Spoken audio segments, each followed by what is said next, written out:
you know, of course you realize then that it's the Chinese garlic is just the tip of the iceberg, literally.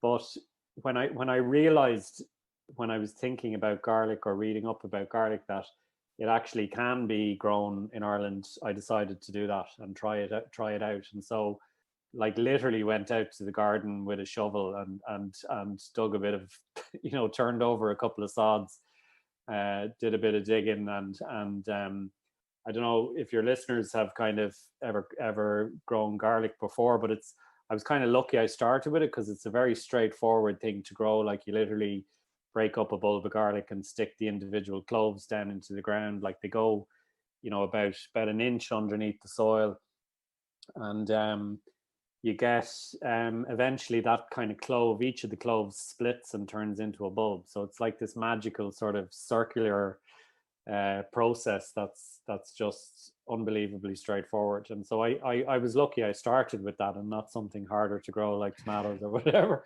because that might have been the end of that.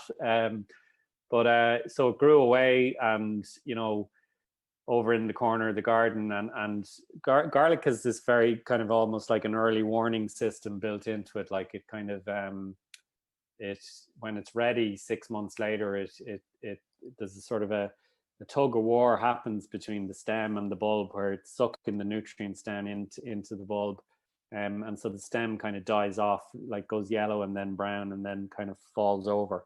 And I didn't realize this. I just thought it was dead. I was very, very disappointed with my garlic experiment, and then went to dig it out, and there was this like magnificent bulb of garlic underneath the soil, and just was completely blown away by, like, just smitten by the idea that I could produce this amazing piece of food in my own garden. Like, I was absolutely fell like just head over heels in love with the whole process from that day forward. And that was really the start, certainly, of my growing journey, you know, my interest and my passion for food growing that I've been laboring away under ever since, you know.